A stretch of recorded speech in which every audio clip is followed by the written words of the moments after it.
everybody, welcome back to Stinky Floor Friday, the internet movie show that feels like we need a reintroduction. After all, it's been nearly 9 years since I disappeared off the face of the internet, and you may be wondering, where did you go? Why didn't you say goodbye? Why weren't you there when I needed you most? And now you just come back and expect me to love you? Dad? Well, I can answer some of those questions. Let me just tell you a little bit about myself. I am a TV writer and a games writer, and I love movies. Back in 2008, I started this channel just as an outlet to talk about movies and pop culture and really just make some silly jokes. I did that until 2012 when I got a job as a writer at WWE, and that consumed my life. I suddenly became very busy. And over 7.5 years, I became the lead writer of their show NXT and the lead writer for 5 years at SmackDown. Very proud of my time there. I experienced some really cool moments, a couple less cool moments, and lots of really weird moments. I also got to tell some really cool stories, some maybe less than cool stories, and definitely some weird stories, like the time I got a Twin Peaks parody on the air. But that's a story for another time. So you may be asking, why not just do a show about wrestling? Well, a couple reasons. First, I lived and breathed it for 3/4 of a decade. Pretty long time. I accomplished pretty much everything I set out to do there. I'm all wrestled out for now. I'm happy to talk about it, but I don't want to dedicate my post-wrestling life to my past wrestling life. And second, my first love has always been movies, and there's always been this sense of unfinished business after I stopped doing the show so abruptly. So it felt like it's time to bring it back. But what is this show? Stinky Floor Friday is a one-stop movie preview guide of what's coming to theaters each week. Hopefully, I'll give a synopsis. I'm going to talk about the directors, the actors, the writers, the franchise history, the current buzz, critics' reviews, and honestly, sometimes it's just an excuse to make some jokes. And with that, let's talk about, finally, the only movie coming out this week. It's Mortal Kombat. Mortal Kombat actually has a pretty interesting journey for a video game where the main objective is to rip out somebody's spinal column. It started as a video game project for Jean-Claude Van Damme, if you can believe that. That ended up falling through, and thank God it did, because then we would have never had the Oscar-losing Street Fighter the movie as a two-hander starring Van Damme and his cocaine sweat. So Mortal Kombat doesn't exist without Van Damme dropping out, but it also doesn't exist without the arcade game Street Fighter II, which came out in 1991 and was a massive deal. I remember walking into the arcades and Street Fighter II was right at the entrance, and there was always the same kid standing there after school waiting for anybody, like anybody got quarters, bring it on. And I'd step up and I'd be like, yeah, I'm gonna be over by the NBA Jam machine because I am terrible at fighting games. But Street Fighter was like a very technical, skill-based fighting game. And then Mortal Kombat was like the cool, edgy fighting game with digitized graphics and really cool characters like Sub-Zero, Scorpion, Raiden, and Jeff Daniels from Speed? But obviously the main reason people played that game wasn't because of Jeff Daniels. It was because of the fatalities. They are over the top, ridiculous. They look kind of quaint now, the original ones. But like if you play the games now, it's like just watching straight up murder. It's crazy. And back then it created a lot of pearl clutching. Oh no, ripping out the beating heart. It actually led to the creation of the video game ratings as we know them today. So huge phenomenon. And it was in that sweet spot in the 90s where you just had to misspell everything. You didn't have a choice. Mortal Kombat with a C? Are you kidding me? I wouldn't play that game. I wouldn't even look at it. Get it out of here. Everything around this game became iconic. I mean, everything. Even the commercial. That's what spawned the immortal Mortal Kombat! The guy who yelled that in the commercial, his story is that he came out for the day and he was like, oh, cool, I'm going to run around on the streets. That's cool. But a producer came up to him and was like, hey, you think you could yell Mortal Kombat with a K? And he was like, sure, dude. And he went out there, he yelled it, and they've been using it for 25 years. Unfortunately, the guy only got paid a day rate, and he gets no royalties throughout the hundreds of uses of the soundbite. But I mean, I guess it's a cool story to tell at parties. This party, man, everybody here is so boring. Oh, Yeah, seriously. What about you? Why don't you tell me something interesting about you, Kyle? Oh, me? Oh, well, funny story. I'm the most famous part of Mortal Kombat.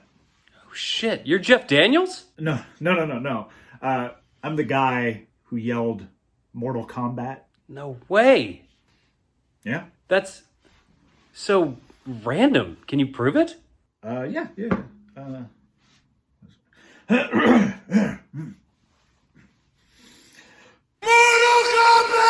Whoa! That's incredible. You still got it, too. Thanks. I haven't done that in so long. You must have made some bank on that. About $350. $350,000. I knew it. Making bank. Oh no, $350.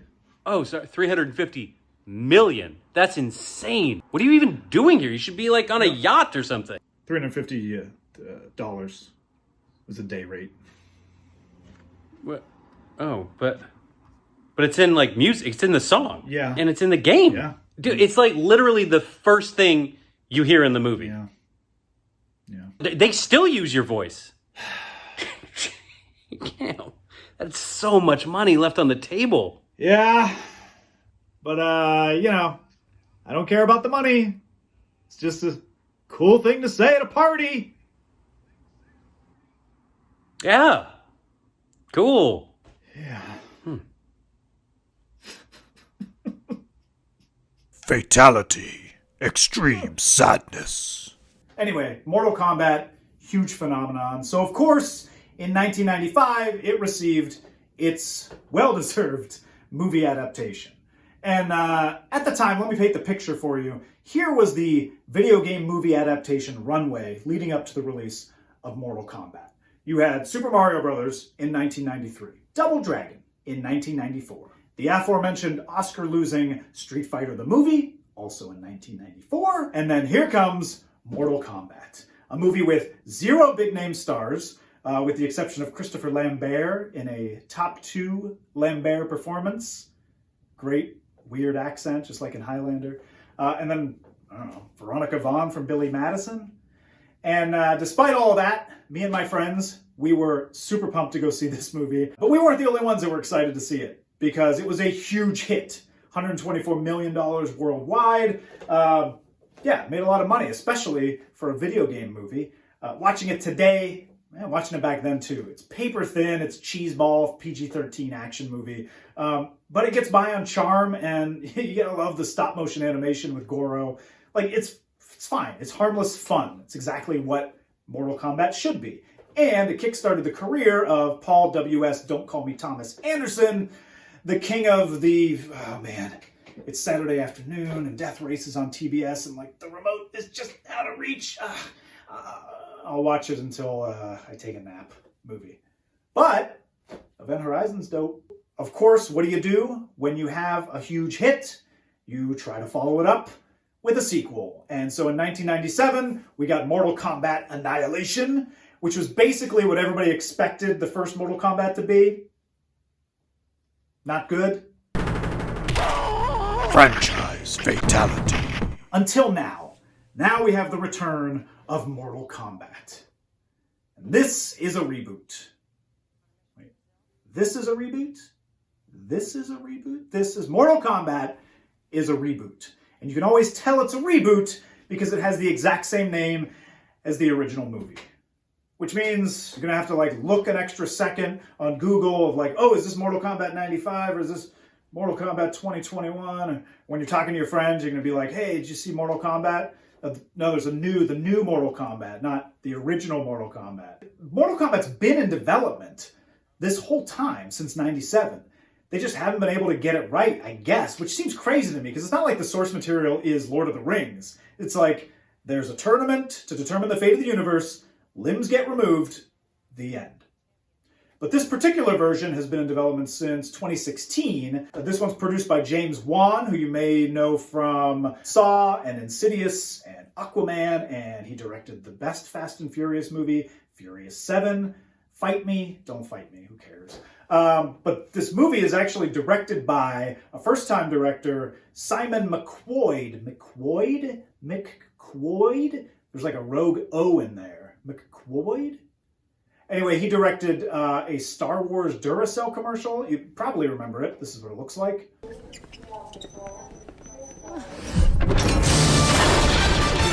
And they're differentiating this movie from the 90s Mortal Kombat by making it a hard R rating. Whoa, hard R! Apparently, it got close to an NC-17. I don't know, is that good? It's closer to what people love about the games, I guess. But does that translate to a good movie? I don't know. The reviews are sitting at around 59% on Rotten Tomatoes, which is better than the original movies, for sure.